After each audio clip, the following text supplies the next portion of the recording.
Hello, this is Ryan from NowGamer. And this is Adam.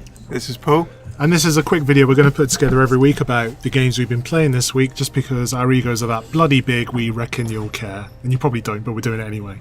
And I'm going to start with your games, Paul, because you reviewed Beyond.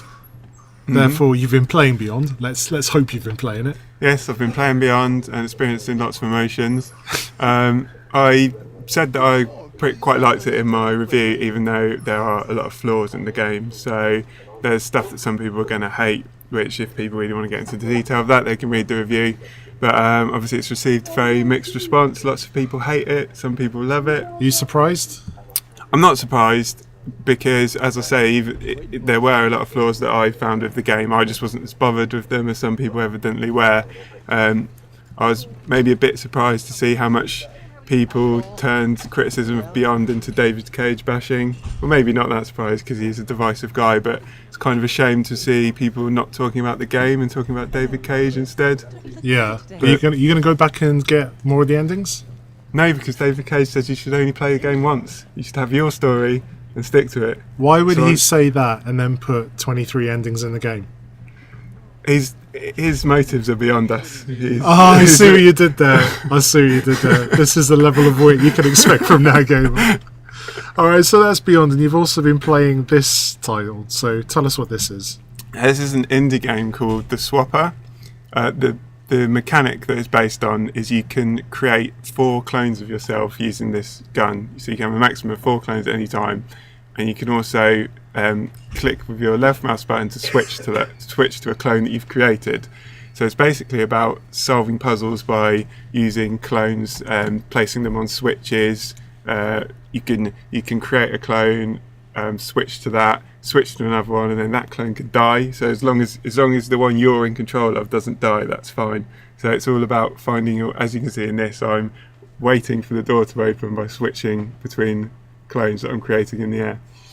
I'll be honest, your explanation isn't really helping me much. No. It's just very confusing. I imagine it's one of those things you play and it makes sense. It does make sense, and it's got a really good difficulty curve. It teaches you, I mean, it's something that could look confusing just like at this point, but if you start from the beginning, it introduces things gradually. It's really well done in that way. It makes you feel clever, even though you're not being that clever. It does get quite difficult towards the end. It's got a nice narrative as well. It's kind of reminiscent of the Dig in terms of atmosphere, LucasArts game. Don't know if any of you remember that. No, I don't. Okay. No. Well, it is reminiscent of that, and yeah, it's got good stories to go along with the gameplay as well, which is really good. So I've finished it now, and I really like it. I'd recommend it. Cool. And now my game, yeah, which pretty much is the only game I ever play ever. I mean, this is going to be a weekly staple. Yeah, so pretty much. Get used to it. Here I'm playing Jinx because she came out this week, so that's pretty much what I'm going to talk about. So if you don't know, this is League of Legends, obviously. Skip forward 50 seconds. Yeah. So yeah, I pretty much play this every day, every night even. I've not really got much more to add, and it's quite a complex game for those who haven't played it. Can you explain the basics of it for people like me who don't know what MOBAs? For you lesser mortals, yes, it's very simple in concept. You have a base, you play with 5 other people to try and take that base. The idea being you have to take the towers by pushing forward and getting minions to help you destroy those towers, because otherwise they'll kill you. Concept is simple, execution is fairly tricky. It's kind of an RTS mixed with a fighting game. You've got hundreds of characters, different champions to play as, and yeah, it's just generally quite a tactical game, very big on esports. I enjoy kind of the competitive aspect of it, and I like to think I'm getting pretty good at it. And more importantly, Paul, get bloody used to it, because you're going to see this every week. This is every week, so I'll get a different character next week. I mean, at least this week is kind of justified because there's a new character. Yeah, it's never going to be justified. Yeah, and it's going to be here every week. Almost certainly. But fortunately, I made you pick 2 games. Yep. So and, what's this? I actually played this last night. It came out last night on Steam, early access. So it's going to look a little bit ropey at times. It's called Snow. It's a skiing game. They're going to include snowboarding, so that's when it become really good. The physics are a little bit off, I'll be honest.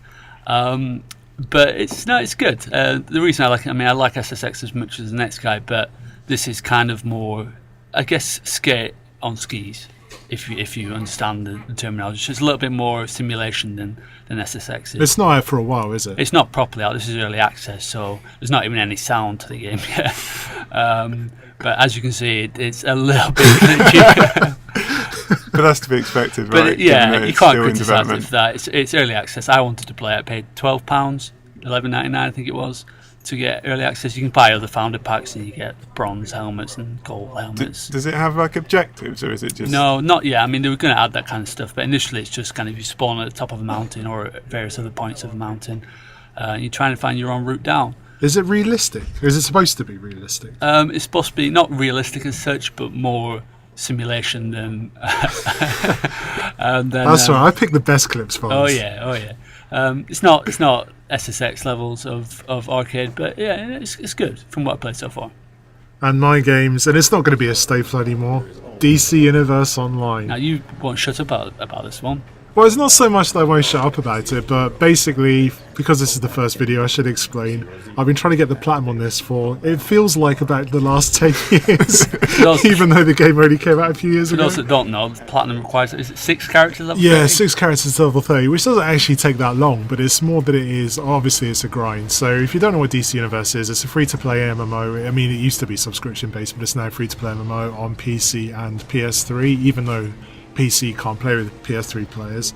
It's surprisingly popular because it is kind of hack and slash, so it's not got an awful lot of depth to it. The numbers have kind of dropped off recently because of Final Fantasy 14 being out. A lot of players have drifted over to that, but I don't really care because I've nearly got my platinum, so whatever. You got what you need. Yeah. If you do play it, thing is, it's free to play, but the download is absolutely massive. I'd say that would be the main decision you've got to make if you want to play it. But yeah, I mean, this kind of stuff it looks mental. We don't actually get to see this stuff unless you actually are level 30, the 8-player raids and all that nonsense. But whatever, I'll probably record the moment I get my platinum, when I'll be done with it, have it on next week's video, and say, this is what I spent the last 10 years of my life working towards. It's 2 seconds of footage that says you've got the platinum. Yeah. So yeah, the other game I got is, I've been on a bit of a spending spree on Amazon recently, and by spending spree, I mean I bought Tony Hawk's Pro Skater 2 for a single penny. There was a hard limit of games that only cost a penny. Yeah, but look at it. 13 years ago this came This is out. brilliant. Right, HD Remix came out. It wasn't called HD Remix, was it? But Tony Hawk's HD Pro Skater came out, whatever. And a load of people went, the mechanics are different. It's not like it used to be. It used to be really good and blah, blah, blah, blah, blah. It is a really good game, but the mechanics are... I mean... Look at that rendering. That's brilliant. Thing is, when I was playing it, it felt like I was playing it while I was slightly drunk, because the world kind of wobbles as you play and deforms, and... I don't remember it, the depth of field being that kind of... Well, this is the thing. So this is a PS1 version running through PS3, and I wasn't sure if it was like an emulation thing or not, but I think this is actually how the game was. Now, I played this a lot when I was... I would have been 17 at the time. And I played it a lot with my mate, but yeah, it's just so weird going back to it. You're still pretty good. No, believe me, this is like 2 hours of footage and I picked out the best bit. You failed then anyway, so... I probably should have cut the video there. But yeah, it is fun going back to it actually, just because I don't think those kind of games really exist anymore, like those arcadey driven games that have got ambition to bigger things. But anyway, I've bought loads more 1p games and you'll get to see them next week. Look forward to it.